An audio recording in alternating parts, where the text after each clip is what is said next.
ومن يضلله فلا هادي له ونشهد أن لا إله إلا الله وحده لا شريك له ونشهد أن سيدنا ومولانا محمدا عبده ورسوله أرسله الله إلى الناس كافة بشيرا ونذيرا وداعيا إلى الله بإذنه وسراجا منيرا أما بعد فأعوذ بالله من الشيطان الرجيم بسم الله الرحمن الرحيم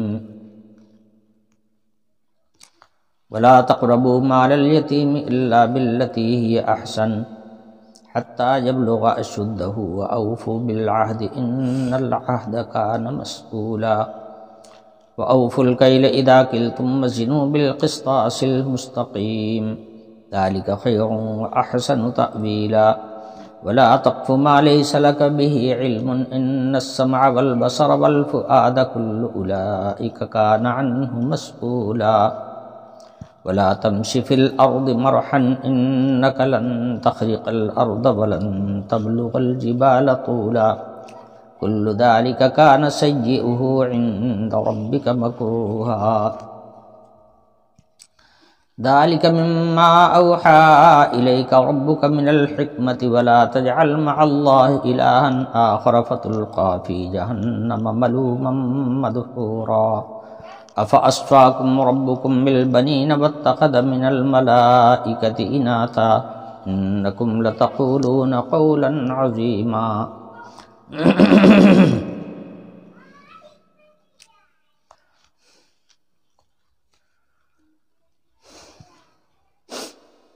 پچھلی آیات میں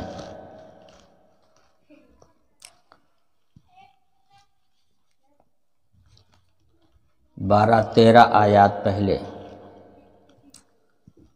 وَقَضَىٰ رَبُّكَ أَلَّا تَعْبُدُوا إِلَّا إِيَّاهُ وَبِالْوَالِدَيْنِ إِحْسَانًا سے لے کر یہاں تک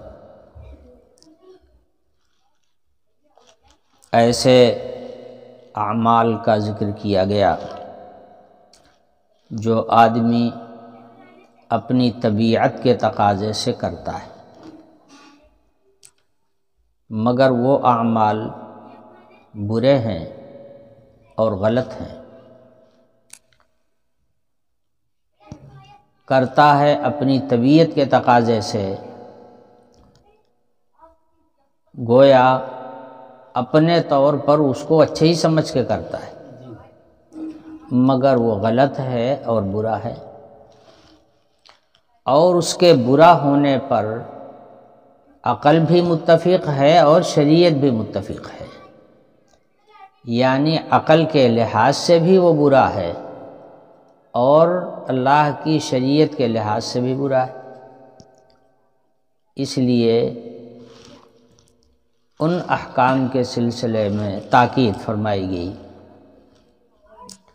کہ یہ جو عمل تم طبیعت کے تقاضے سے کر رہے ہو ایسا نہ کیا کرو، اپنی طبیعت کو شریعت کے ماتحت بناؤ، اپنی عقل کو شریعت کے ماتحت رکھو، اور جو اللہ پاک حکم دے رہے ہیں اس پر عمل کرو۔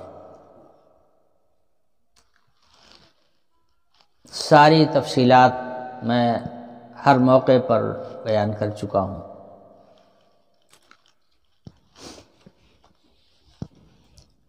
قتل اولاد یہ بھی آدمی طبیعت کے تقاضے سے ہی کرتا ہے۔ میں نے بتایا تھا کہ لڑکی کوئی نہیں چاہتا، اگر لڑکی گھر میں پیدا ہو گئی تو معلوم ہوتا ہے جیسے کوئی پہاڑ گر گیا، منہ لٹک جاتا ہے، طبیعت میں حساسیت بشاشیت ختم ہو جاتی ہے، اور آدمی گویا ایک مغموم اور رنجور جیسا دکھائی دیتا ہے۔ حالانکہ لڑکیوں کا ہونا ضروری ہے، اگر لڑکیاں نہیں ہوں گی تو نسل انسانی نہیں چلے گی، مگر لڑکی کوئی چاہتا نہیں، تو شریعت نے یہ کہا کہ یہ جو تمہاری طبیعت کا تقاضا ہے یہ غلط ہے، چاہتے تو یہی ہو مگر یہ چاہنا تمہارا غلط ہے۔ لڑکا بھی اللہ کی نعمت ہے، اور لڑکیاں بھی اللہ کی نعمت ہیں، ان کو بار نہ سمجھو، ان کو اپنے اوپر بوجھ نہ سمجھو، اور ان کو سامنے سے ہٹا دینے کی جو کوشش ہے وہ تو بہت ہی برا عمل ہے، بہت ہی برا کام ہے، بہت بڑا گناہ ہے۔ غرض کی اس قسم کے وہ بہت سارے احکام جو پیچھے آیتوں میں بیان ہوئے، میں اس کی نشاندہی اپنی اپنی جگہ پر کر چکا ہوں۔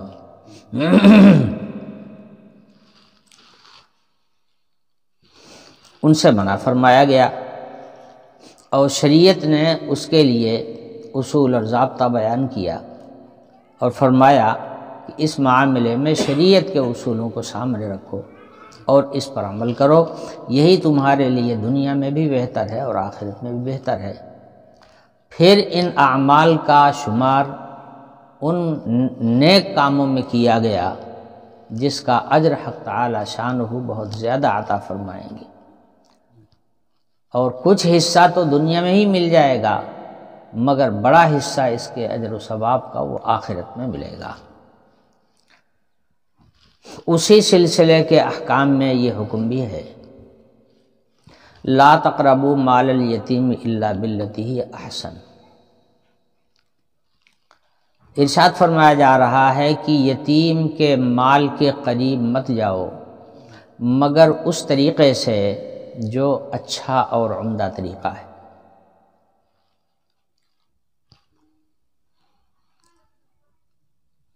یتیم وہ بچہ کہلاتا ہے جس کے باپ کا سایہ اس کے سر سے اٹھ گیا ہو،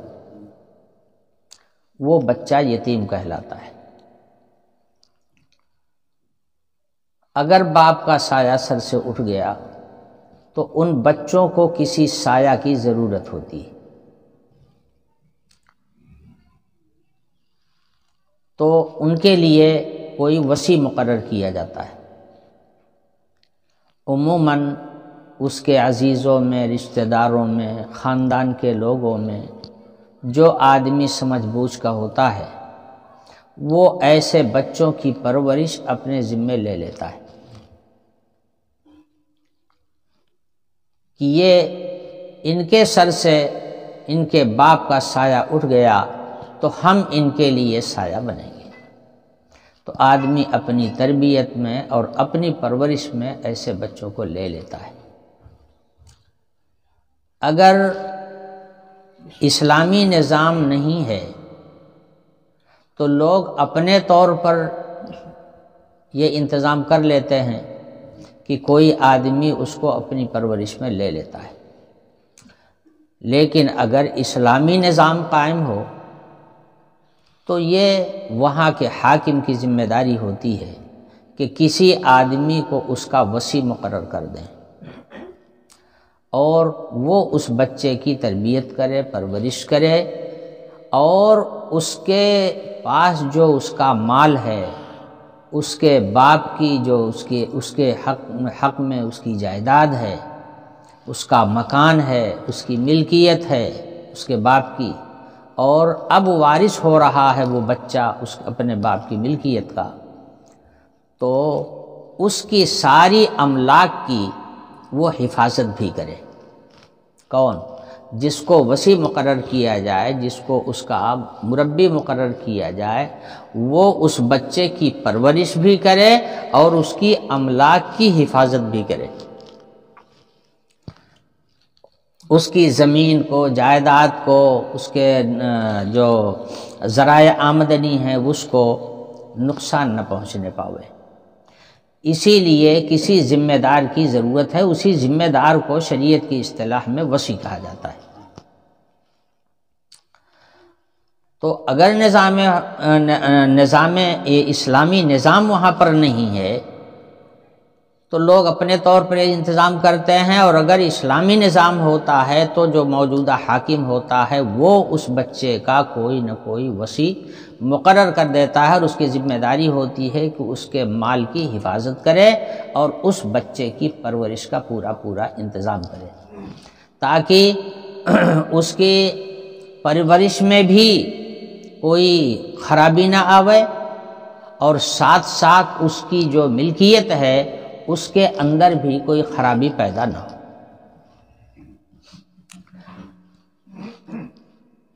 لوگ اس بچے کے ضعف اور اس کی کمزوری سے ناجائز فائدہ اٹھا کر اس کی ملکیت کو ہڑپ نہ لیں، اس کے مال پر قبضہ نہ کر لیں، اس کی جائیداد کو تباہ نہ کر دیں، اس لیے کوئی ذمہ دار ہونا ایسا ضروری ہے۔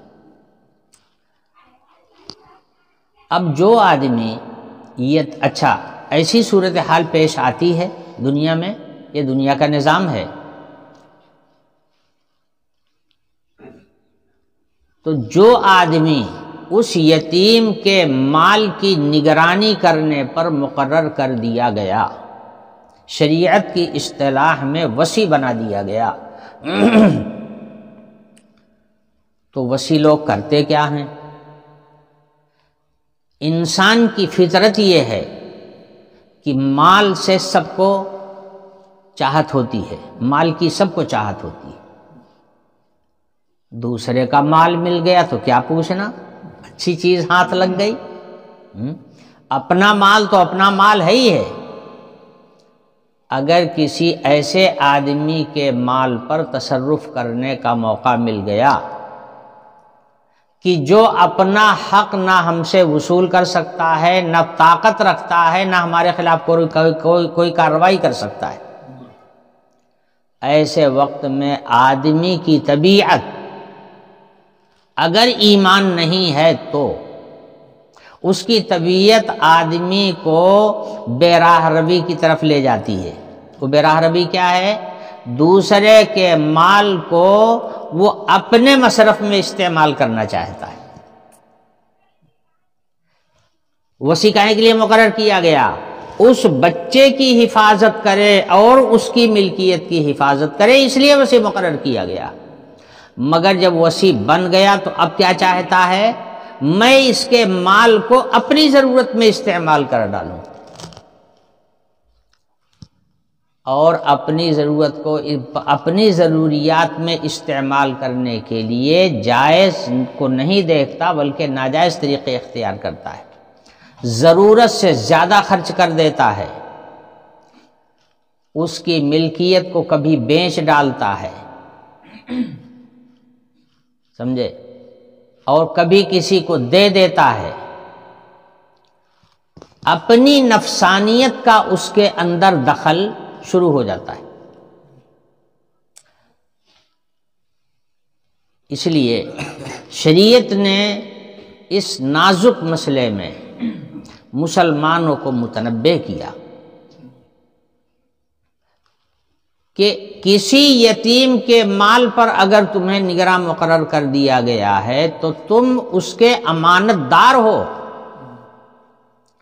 اس کی امانت کو اسی کے لیے اسی کے اوپر خرچ کر سکتے ہو، اور اس کی ضرورت سے زائد یا اس کی بھلائی اور اس کی فلاح کے بجائے اپنے مقاصد میں اس کے مال کو استعمال کرنا، یہ کھلی ہوئی خیانت ہے۔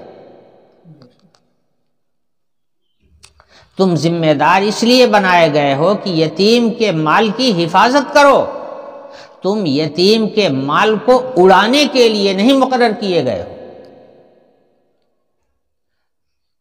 تو جو لوگ ایمان رکھتے ہیں، جو قرآن کے حکم پر عمل کرنے کو اپنے اوپر فرض سمجھتے ہیں، وہ اس بات کا یقینی طور پر خیال کریں گے اگر کسی یتیم کا مال نگرانی کرنے کے لیے ان کے ہاتھ میں آئے گا تو وہ غلط رستہ نہیں چلیں گے، وہ بے راہی نہیں کریں گے، وہ اس کے مال کو نقصان نہیں پہنچائیں گے، اللہ کے اس حکم کی پابندی کریں گے۔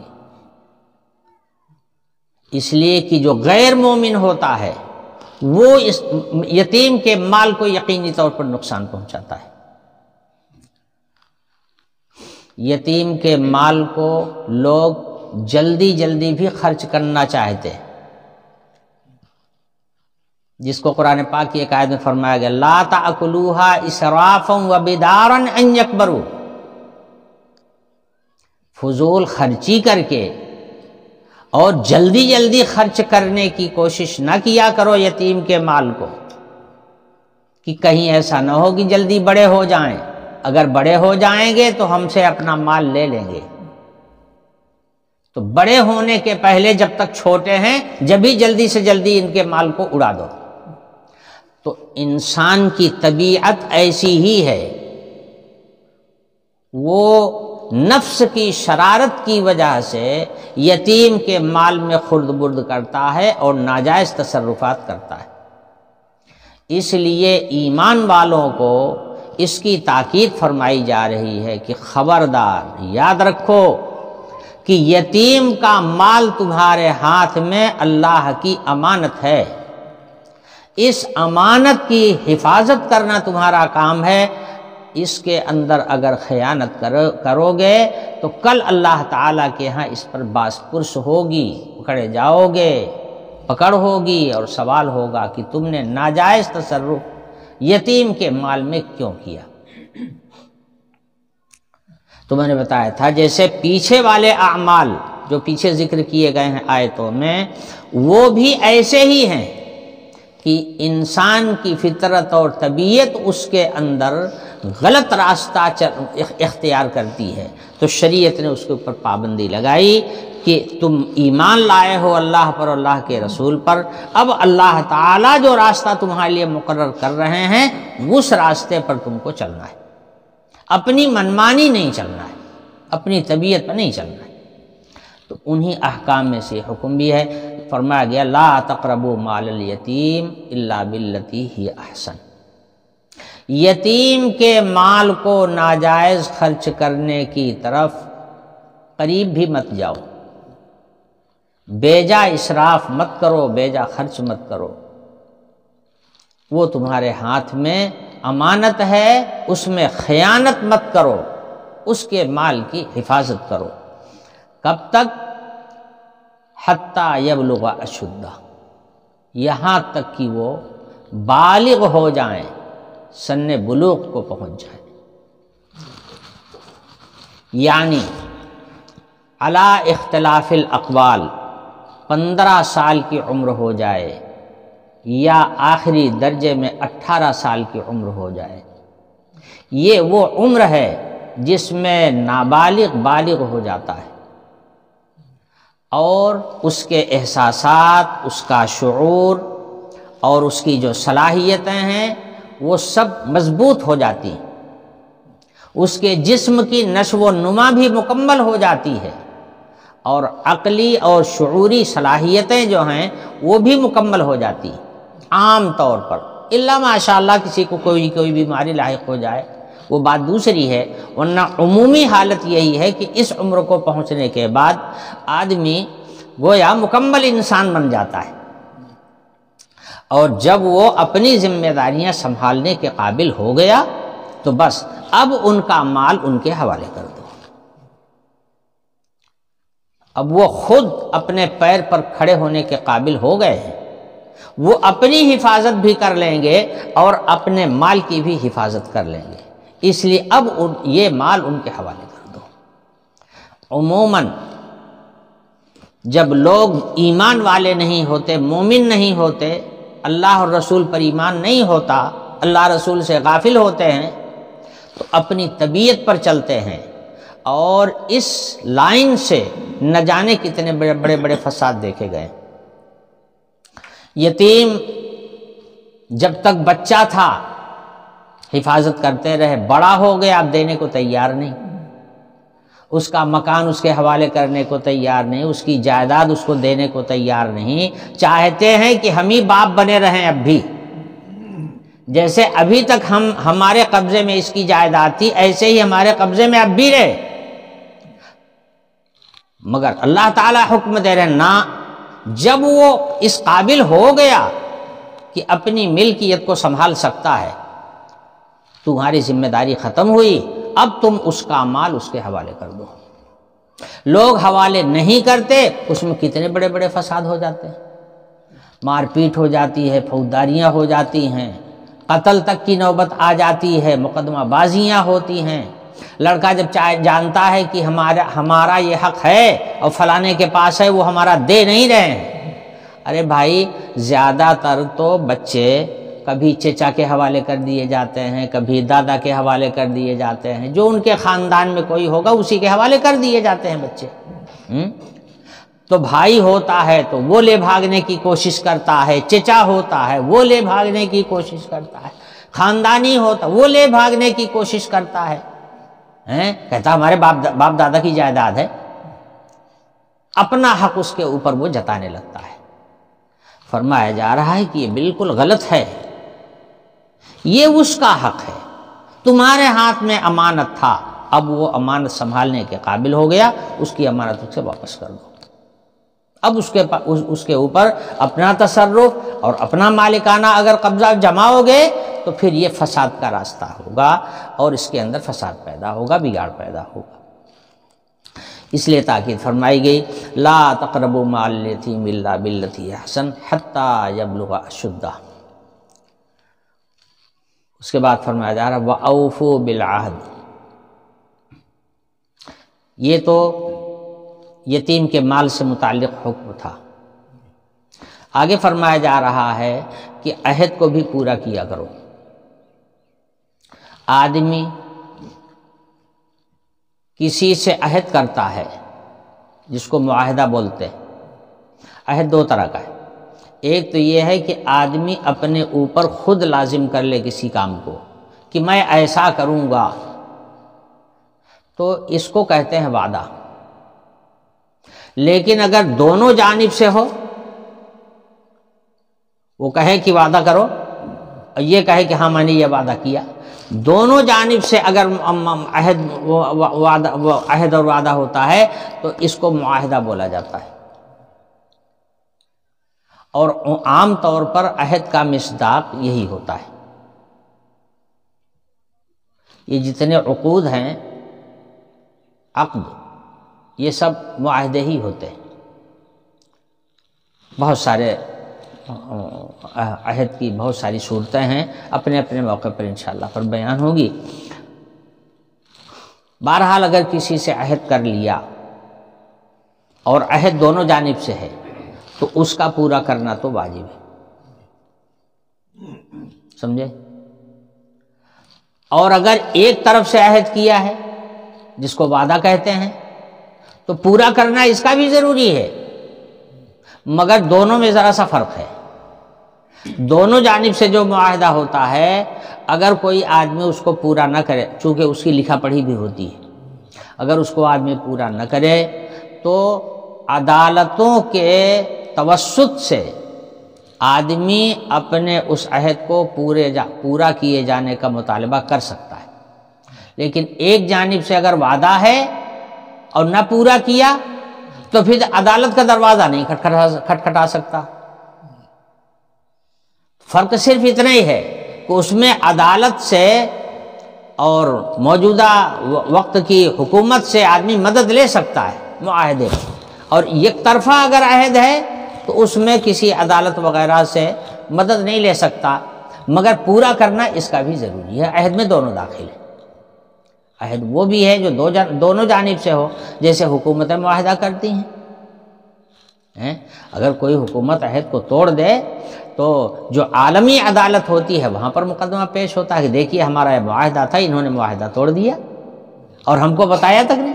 اس معاہدے کو توڑنے کے لیے یہ ضروری ہوتا ہے کہ پہلے اطلاع کی جائے کہ میں اس معاہدے کو توڑ رہا ہوں، یا آپ نے توڑ دیا ہے، اب میرے اوپر بھی اس کا پورا کرنا ضروری نہیں رہ گیا، اس کی اطلاع کرنا ضروری ہوتا ہے۔ بہرحال عہد چاہے کوئی بھی عہد ہو، فقہاء نے لکھا ہے کہ عہد دو قسم کا ہے۔ ایک عہد وہ ہے جو اللہ تعالیٰ نے اپنے بندوں کے اوپر لازم کیا ہے، یعنی اعمال تکلیفیہ، احکام شرعیہ، یہ آدمی پر کب لازم ہوتے ہیں؟ جب دائرہ اسلام میں داخل ہوتا ہے، جب اس نے اقرار کر لیا کہ اللہ کے سوا کوئی معبود نہیں اور محمد صلی اللہ علیہ وسلم اللہ کے رسول ہیں، اس کا اقرار کر لیا، اب وہ دائرہ اسلام میں آ گیا۔ جب دائرہ اسلام میں آ گیا تو اسلام کے جو احکام ہیں ان کی پابندی اس کے اوپر ضروری ہو جائے گی. اب فرائض اور واجبات کا ادا کرنا اس کے اوپر لازم ہو جائے گا، حرام چیزوں سے پرہیز کرنا اس کے اوپر لازم ہو جائے گا. سمجھے؟ تو اللہ کے جو احکام ہیں اور ضروری حکم جو دیا گیا ہے اس کو پورا کرنا اس کے اوپر ضروری ہو جائے گا مسلمان ہونے کی وجہ سے. تو ایک عہد تو وہ ہے جو اللہ تعالیٰ کی جانب سے بندوں پر لازم کیا گیا ہے، یہ بھی عہد میں داخل ہے. اور دوسری قسم عہد کی وہ ہے کہ جو بندہ بندے سے کرتا ہے، دو فریق جو ہیں آپس میں معاہدہ کرتے ہیں. ابھی مثلا یہ نکاح ہی ہے، یہ بھی تو ایک معاہدہ ہی ہے. اسی لیے لڑکا اور لڑکی، شوہر اور بیوی دونوں کی رضامندی بھی شرط ہے اور دونوں کا زبان سے اقرار کرنا بھی شرط ہے. اگر ایک سے پوچھا گیا اور ایک سے نہیں پوچھا گیا تو نکاح نہیں ہوگا. لڑکی سے بھی پوچھا جائے کہ تیرا نکاح اس کے ساتھ کر رہا ہوں، اور لڑکا سے بھی کہا جائے کہ میں یہ نکاح تیرے ساتھ کر رہا ہوں، دونوں کی رضامندی ہو اور دونوں کا زبان سے اقرار ہو تب جا کر کے نکاح منعقد ہوگا. اور اگر اس کے اندر کوتاہی ہوئی تو پھر نکاح نہیں ہوگا. اور تنہا اقرار کافی نہیں ہے، اس کے لیے گواہ بھی ضروری ہیں، کچھ لوگوں کے سامنے ہو. اگر تنہائی میں میاں بیوی بیٹھ کر کے نکاح کر لیں گے تو وہ نکاح نہیں ہوگا، قائم ہی نہیں ہوگا. تو دونوں جانب سے اقرار ہو، گواہوں کے سامنے ہو. دیکھیے ایسے ہی ہوتے ہیں. اب جیسے بینامہ وغیرہ ہے، بینامہ کا دستور یہ رہا ہے کہ جب کوئی چیز بکتی ہے تو اس کی لکھا پڑھی ہوتی ہے، دونوں فریق کے دستخط ہوتے ہیں اور گواہ بھی اس کے اندر نامزد کیے جاتے ہیں کہ فلاں اور فلاں کے گواہ کے سامنے یہ معاہدہ طے ہوا. یہ معاہدات ہوتے ہیں. پہلے جانور وغیرہ کے جو بازار لگتے تھے، پتہ نہیں اب ہے کہ نہیں ہے، جانور کے بازار لگتے تھے، لوگ جانور خریدتے تھے وہاں بازار میں، تو باقاعدہ اس کی لکھا پڑھی کروانا پڑتا تھا اور دو گواہوں کے سامنے اس کی لکھا پڑھی ہوتی تھی. اس کو بینامہ یا بے یا بینامہ کہا جاتا تھا. اور زمین جائیداد وغیرہ کا بینامہ تو آج تک اسی طرح سے ہو رہا ہے. غرض کی یہ سب معاہدات ہیں. تو کچھ معاہدات وہ ہیں جو بندوں کے بندوں سے ہوتے ہیں، اور کچھ معاہدے وہ ہیں جو اللہ پاک نے اپنے بندوں پر لازم کیا ہے. کوئی بھی عہد ہو، خدائی عہد ہو یا بندوں کا عہد ہو، اس عہد کا پورا کرنا آدمی کے اوپر ضروری ہے.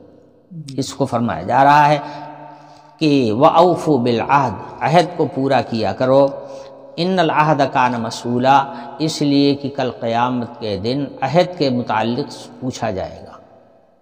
عہد کو تم نے پورا کیا کہ نہیں پورا کیا، کون سا عہد تم نے پورا کیا کون سا نہیں کیا، اس کی باز پرس ہوگی اور پھر اس کے مطابق وہاں پر فیصلہ بھی ہوگا.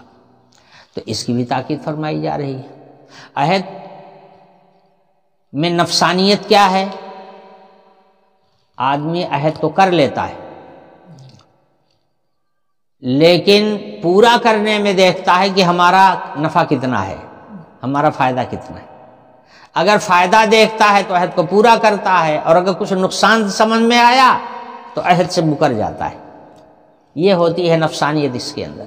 اس لیے اس کی خاص طور سے نشاندہی کی جا رہی ہے کہ عہد معاہدے کے معاملے میں ہرگز یہ نہیں دیکھ سکتے ہو کہ تمہارا فائدہ ہو رہا ہے کہ نقصان ہو رہا ہے. یہ فائدہ نقصان پہلے دیکھ لو، عہد سے پہلے دیکھ لو جتنا دیکھنا ہو. سمجھے؟ جب عہد ہو گیا اب اس کی پاسداری تمہارے اوپر لازم ہو گئی.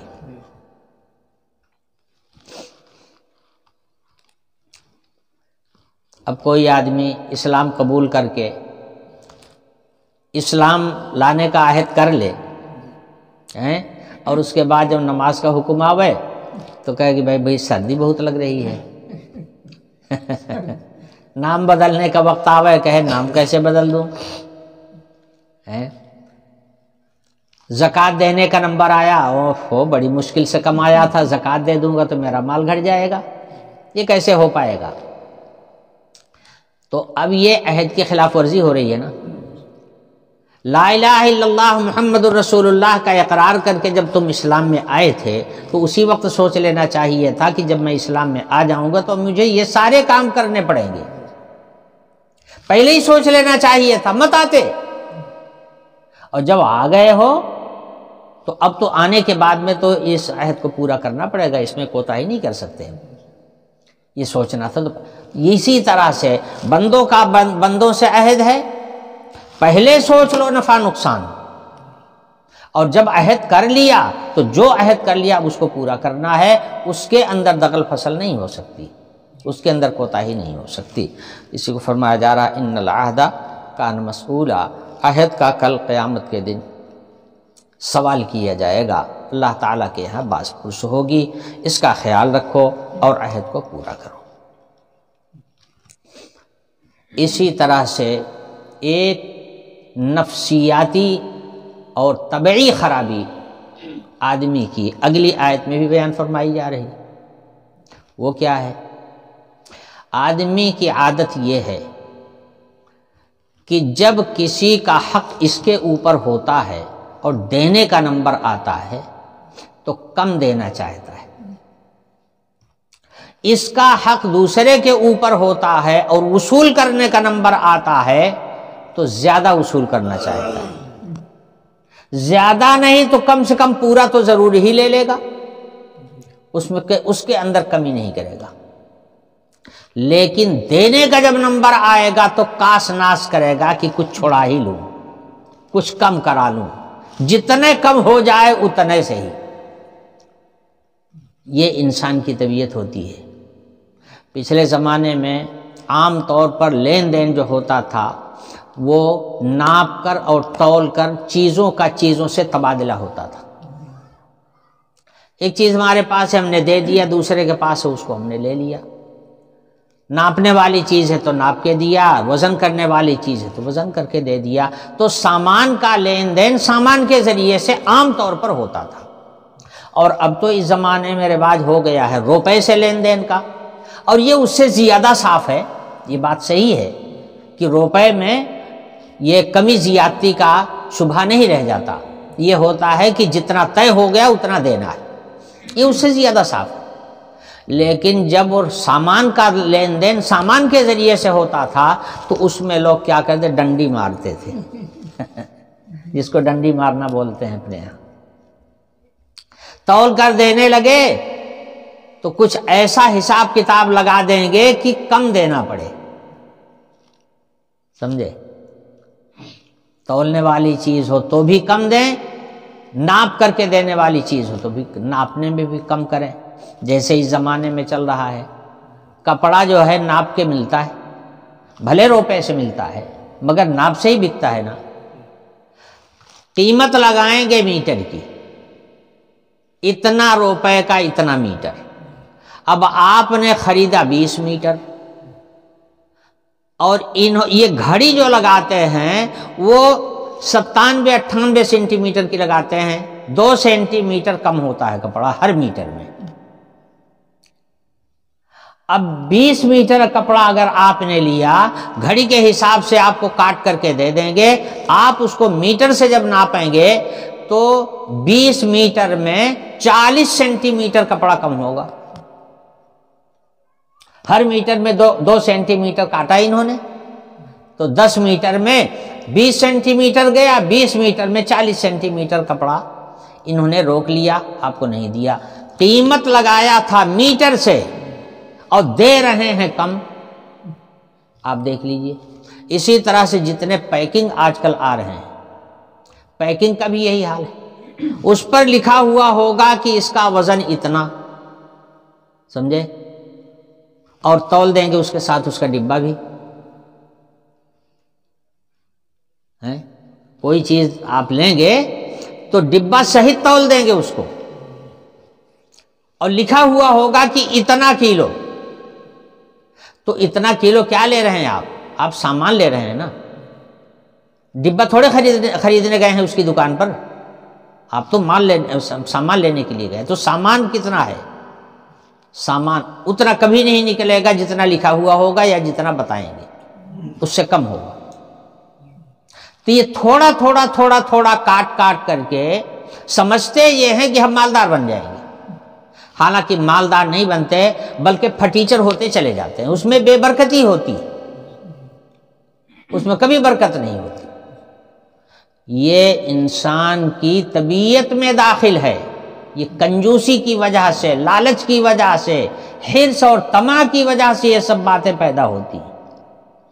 تو جب پچھلے زمانے میں بھی ایسا ہی تھا اور موجودہ وقت میں بھی ایسا ہی ہے، جو لوگ اللہ پر ایمان نہیں رکھتے وہ لوگ ہمیشہ حق دینے کے وقت میں کم دینا چاہتے ہیں اور لینے کے وقت میں زیادہ لینا چاہتے ہیں۔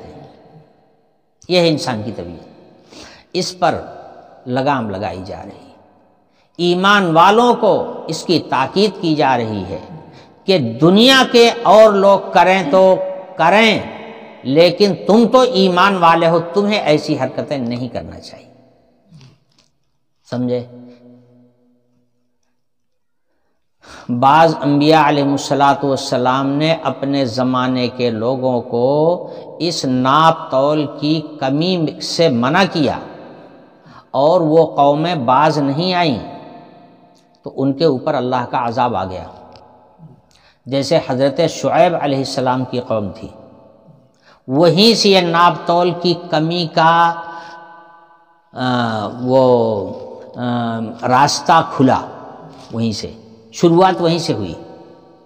وہی قوم تھی اصحاب مدین کی، جنہوں نے ناپ تول میں کمی کرنے کے اصول وضع کیے کہ ایسی ایسی صورتیں کرو کہ جب دینے کا نمبر آوے تو کم دیا جائے، لیا جائے زیادہ، دیا جائے کم۔ حضرت شعیب علیہ السلام نے اپنی قوم کو منع کیا کہ یہ تم نے بہت غلط بات دنیا میں رائج کر دی ہے، اس سے توبہ کر لو، باز آ جاؤ۔ مگر قوم تھی کہ اس نے حضرت شعیب علیہ السلام کی بات نہیں مانی، نتیجہ یہ ہوا کہ اس قوم کے اوپر اللہ کا عذاب آ گیا۔ قرآن پاک کی آیت میں اسی کو فرمایا گیا، ویل للمطففین الذین اذا اکتالوا علی الناس یستوفون واذا کالوہم او وزنوہم یخسرون۔ بربادی ہے ناپ تول میں کمی کرنے والوں کے لیے، جو دوسروں سے لیتے ہیں تو پورا پورا ناپ کے لیتے ہیں، اور جب دوسروں کا حق دینے لگتے ہیں تو تول میں اور ناپ میں کمی کر دیتے ہیں، اس کو گھٹا دیتے ہیں۔ کہتے ہیں کہ قطرے قطرے دریا شود، تھوڑا تھوڑا بچ کر کے ڈھیر سارا ہو جائے گا۔ ایک ایک پوائنٹ اور ایک ایک انچ کب ہوتا جائے گا، تو جب سینکڑوں کا ہوگا تو اچھی خاصی بچت ہو جائے گی۔ یہ سب شیطانی وسوسے ہیں اور شیطانی دھوکہ ہے،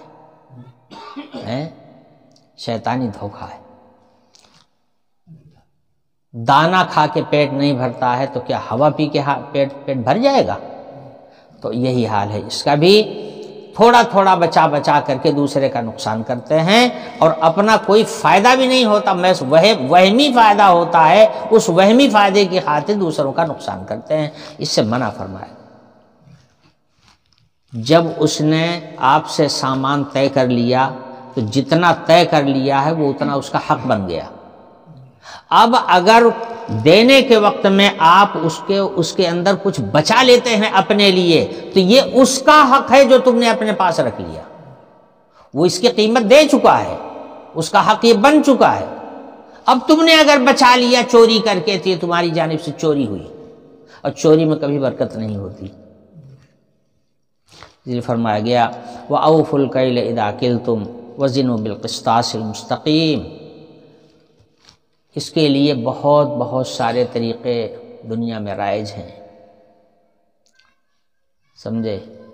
بہت طریقے رائج ہیں۔ آپ دکان پر کوئی سامان تولوا لیجئے اور لے لیجئے 10-20 کلو، اس کے بعد لے کر کے گھر آئیے اور گھر پہ تول کر کے دیکھ لیجئے، مال آپ کا کم نکلے گا، کبھی پورا مال میں مل نہیں سکتا ہے آپ کو۔ آج ترازو طرح طرح کے آ گئے ہیں، الیکٹرانک ترازو آج کل چل رہا ہے، نمبرنگ ہوتی ہے اس کے اوپر، بس اسی نمبر پر چل، آپ کچھ نہیں جان سکتے ہیں کہ ہمارا برابر مل رہا ہے کہ گھٹا کے مل رہا ہے کہ بڑھا کے مل رہا ہے، آپ کو کچھ خبر نہیں ہے۔ آپ کی آنکھوں پر دھول جھونک جھونک کر کے بچایا جا رہا ہے مال کو، سمجھے؟ مگر پچھلے زمانے میں ایسا نہیں تھا، ترازو پر مال کو تولا جاتا تھا تو اس میں لوگ ڈنڈی ونڈی جو مارنے کی کوشش کرتے تھے عموماً کھل بھی جاتا تھا، تو اس میں کیا کرتے تھے، کبھی اس کی ستری کبھی لمبی کر دیا، کبھی چھوٹی کر دیا، کبھی کوئی پسنگا لٹکا دیا، کچھ کر دیا، اس قسم کی حرکتیں کرتے تھے، وہ بعد میں کھل بھی جاتی تھی۔ یہ تدبیر پچھلے زمانے میں ہوتی تھی، اس زمانے میں ہوتی تھی جب قرآن نازل ہو رہا تھا، اور اب تو معاملہ بہت آگے بڑھ گیا ہے۔ اب تو آپ کی آنکھ پر پٹی باندھ کر کے کم تول کر کے آپ کو دے دیں گے اور کہیں گے بس چلے جانا، تم کو مل گیا، بات مت کرنا ورنہ جیل جاؤ گے۔ اب اس طرح سے لیا جا رہا ہے، تو چوری ہی نہیں بلکہ سینہ زوری کے ساتھ لیا جا رہا ہے، مگر پچھلے زمانے میں ایسا نہیں تھا۔ پچھلے زمانے میں اسی ڈنڈی میں، اسی ترازو میں، اسی نپنا میں کچھ گھٹاتے بڑھاتے تھے اور وہ آسانی سے سمجھ میں بھی آ جاتا تھا، لوگوں کی کھل جاتا تھا۔ تو فرمایا جا رہا ہے کہ دیکھو صحیح ترازو سے تول کیا کرو، سمجھے؟ پیوندہ لگی ہوئی ترازو لوگ استعمال کرتے تھے گھٹانے کے لیے، تو پیوندہ والے نے ایک دم صحیح اور مستقیم درست ترازو سے تولا کرو، اس کے اندر گھٹنے اور بڑھنے کا سوال پیدا نہیں ہوگا۔ مقصد کہنے کا یہ ہے کہ یہ جو خباثت ہے نفس کی کہ کسی کا حق دینے کے وقت میں کم کرنے کا جو داعیہ ہے، اس کو اپنے دل سے نکال دو اور یہ سمجھو کہ یہ اس کا حق بن چکا ہے، اب تمہارے لیے وہ حلال نہیں ہے۔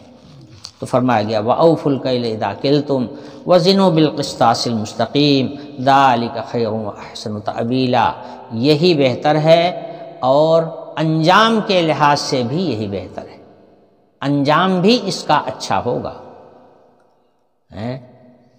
پہلے زمانے میں جو مہاجن پورا دیتا تھا اس کی شہرت ہوتی تھی، وہ پورا تول کے دیتا ہے، سمجھے؟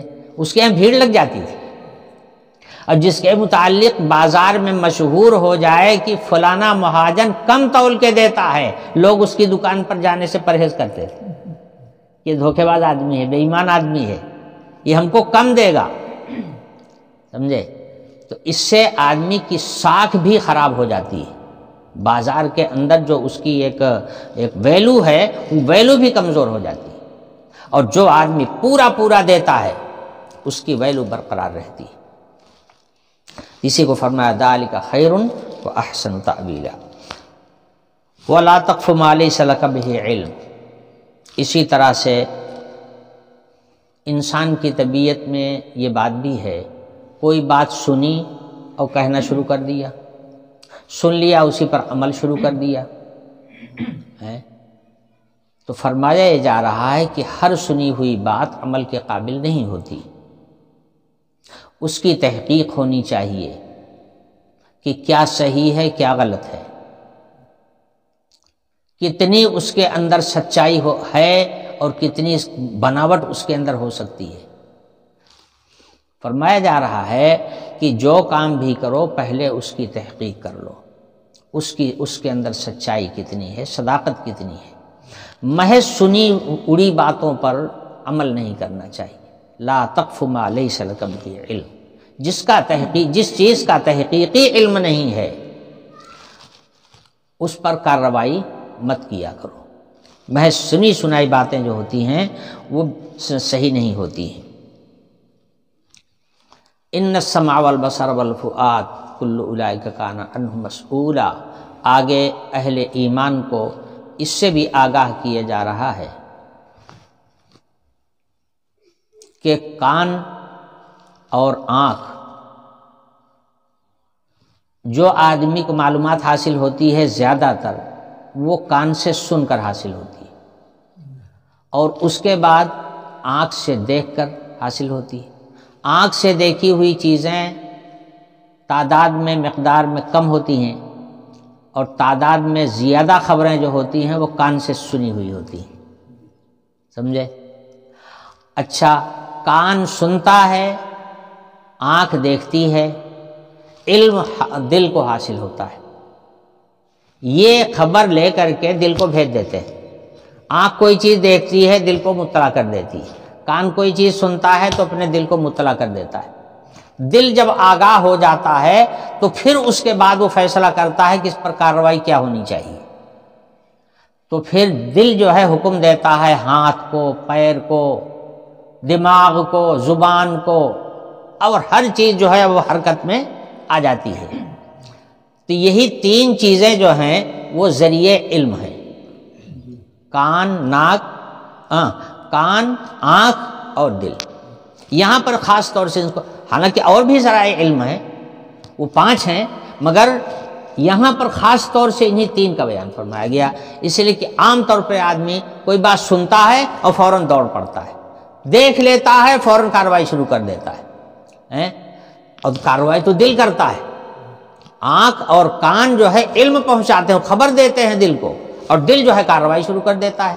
تو فرمایا جا رہا ہے کہ دل کی کارروائی جو ہے اس پر نہ رکھو کہ بس جو بات سن لیا فوراً کارروائی شروع کر دی، کوئی چیز دیکھ لیا فوراً کارروائی شروع کر دی، ایسا نہ کیا کرو، بلکہ اس کی تحقیق کیا کرو، سمجھے؟ اس لیے کہ کان اور آنکھ اور دل یہ سب کل قیامت کے دن اللہ تعالیٰ کے سامنے جواب دہ ہوں گے،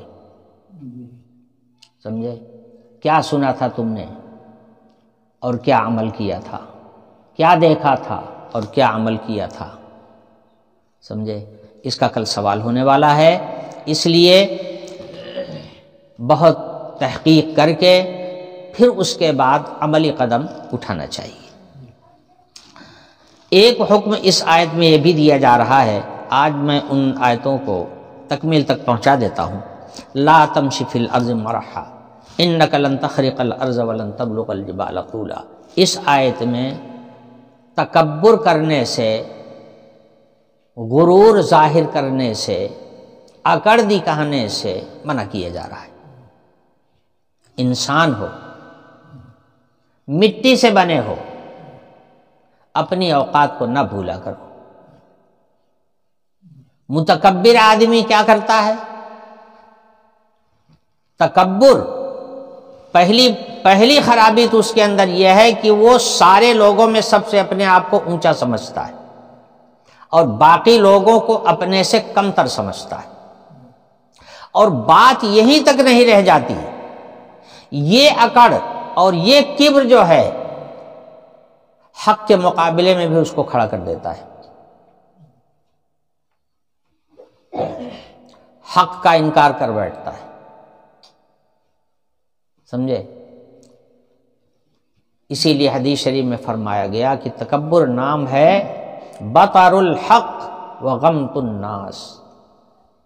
تو پہلے تو آدمی بڑا بنتا ہے خود کہ میں سب سے بڑا، باقی سب لوگ مجھ سے چھوٹے، اس کے بعد اس کا یہ تکبر یہاں تک پہنچا دیتا ہے کہ حق بات کا وہ جھٹ سے انکار کر دیتا ہے، اگر اس کی مرضی کے خلاف ہوا، اس کی طبیعت کے خلاف ہوا، جھٹ سے انکار کر دے گا۔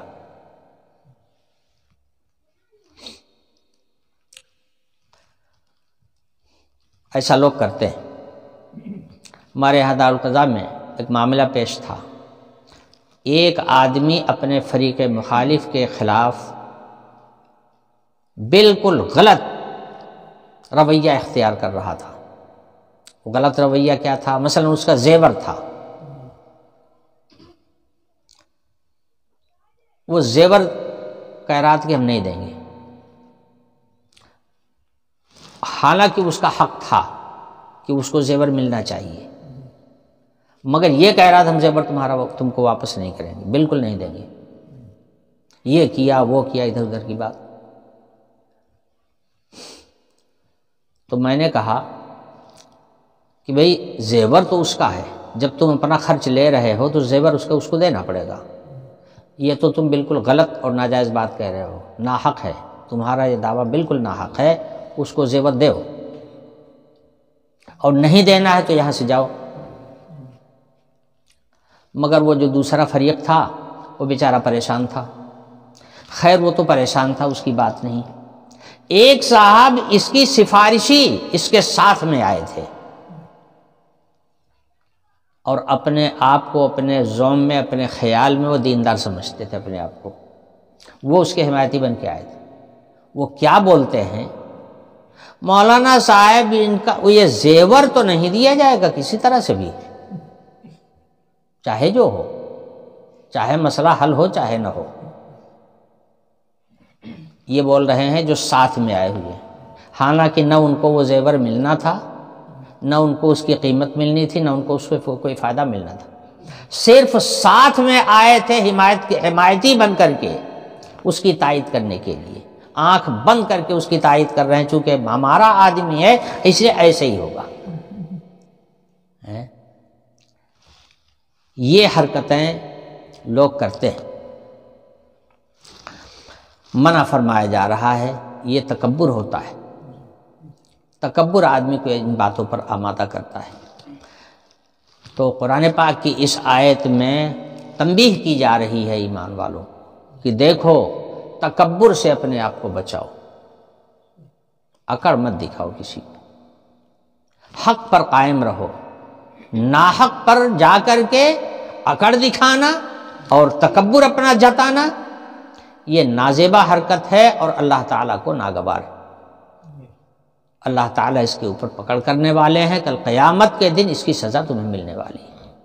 تو منع فرمایا جا رہا ہے کہ یہ اکڑ تمہارے اندر نہیں ہوتی۔ تو میں عرض بات کہہ رہا تھا تکبر کی، فرمایا گیا کہ دیکھو تکبر جس کا نتیجہ اکڑ کی صورت میں ظاہر ہوتا ہے کہ حق کے مقابلے میں آدمی اکڑ دکھاتا ہے، تو ایسا مت کیا کرو۔ اور تم چاہے جتنے بڑے متکبر ہو جاؤ، نہ تو تم زمین کو پھاڑ سکتے ہو اور نہ اونچے بن کر کے پہاڑ کے برابر ہو سکتے ہو، یہ دونوں باتیں تمہاری طاقت سے باہر ہیں، پھر تکبر کس چیز کا؟ اگر تم پہاڑ کے برابر اونچے ہو جاتے، اپنی اونچائی کو لے کر کے تم پہاڑ کی برابری کر لیتے، تب بھی یہ سمجھا جاتا کہ ہاں تم کچھ کر سکتے ہو، اور تم تو مجبور محض ہو، کچھ بھی نہیں کر سکتے، کسی کام کے نہیں، پھر تکبر کیسا؟ تکبر تو صرف اس ذات کے لائق ہے جو جی چاہے وہ کر ڈالے، وہ صرف اللہ پاک کی ذات ہے، اللہ پاک کے علاوہ کوئی ہے ہی نہیں اس قسم کا، پھر تکبر کسی کے لیے زیبا نہیں ہے۔ اس لیے فرمایا جا رہا ہے لا تمشی فی الارض مرحا، جو لوگ متکبر ہوتے ہیں وہ اکڑ کے چلتے ہیں اور معاملات میں اور حالات میں اپنی اکڑ دکھاتے ہیں۔ تو فرمایا گیا مت چلو زمین پر اکڑ کر، اس لیے کہ تم نہ تو زمین کو پھاڑ سکتے ہو اور نہ تم پہاڑوں کے برابر اونچے ہو سکتے ہو، وَلَن تَبْلُغَ الْجِبَالَ طُولًا کل ذالک کان سیئہ عند ربک مکروہا۔ یہ جتنی باتیں بیان کی گئی ہیں پیچھے سے لے کر کے یہاں تک، یہ ساری عادتیں اور خصلتیں ایسی ہیں جو اللہ پاک کو سخت ناپسند ہیں، جو اللہ تعالیٰ کو ناگوار ہیں۔ یہ صفتیں اللہ تعالیٰ کو پسند نہیں ہیں، اس لیے اپنے خدا کو راضی رکھو اور اللہ کی ناپسندیدہ خصلتوں سے اپنے آپ کو بچاؤ۔ یہ ہیں 15 آیات کل۔ وَقَضَىٰ رَبُّكَ أَلَّا تَعْبُدُوا إِلَّا إِيَّاهُ سے شروع ہو کر کے یہاں تک میں یہ 15 آیتیں ہیں۔ حضرت عبداللہ بن عباس رضی اللہ عنہ نے فرمایا کہ ان 15 آیتوں میں جو مضامین بیان کیے گئے ہیں، یہ مضامین پوری تورات کتاب کا خلاصہ ہیں۔ تورات کے اندر اللہ تعالیٰ نے جو احکام خصوصیت کے ساتھ دیے تھے حضرت موسیٰ علیہ السلام کی امت کو، یہی احکام تھے۔ قرآن پاک کی ان 15 آیات میں اس کا پورا خلاصہ ذکر کر، وہاں تورات میں تو بہت تفصیل کے ساتھ ان احکام کو بیان کیا گیا ہے، بہت پھیلا ہوا لمبا چوڑا مضمون ہے، لیکن قرآن نے اس کو سمیٹ کر کے خلاصہ کے طور پر بیان کر دیا ہے۔ اسی لیے قرآن پاک کے اندر جو مضامین بیان کیے گئے ہیں، پچھلی امتوں کے پیغمبروں کو جو احکام دیے گئے تھے، جو پچھلے زمانے کی شریعتیں تھیں، وہ ساری شریعت اللہ پاک نے قرآن کے اندر سمو کے رکھ دیا ہے۔ جس نے قرآن پر عمل کر لیا گویا اس نے ساری شریعتوں پر عمل کر لیا، سمجھے؟ اسی لیے قرآن پر ایمان ساری شریعتوں پر ایمان ہے، اور قرآن پر عمل ساری شریعتوں پر عمل ہے۔ یہ وہ بنیادی آیات ہیں جن کو میں پوری تفصیل کے ساتھ آپ کے سامنے ذکر کر چکا ہوں۔ اللہ تعالی ہم کو اور آپ کو سب کو ان تمام احکام پر عمل کی توفیق نصیب فرمائیں، اور قرآن پاک سے اسی طرح سے جڑے رہنے کی توفیق نصیب فرمائیں۔ وآخر دعوانا الحمدللہ رب العالمین۔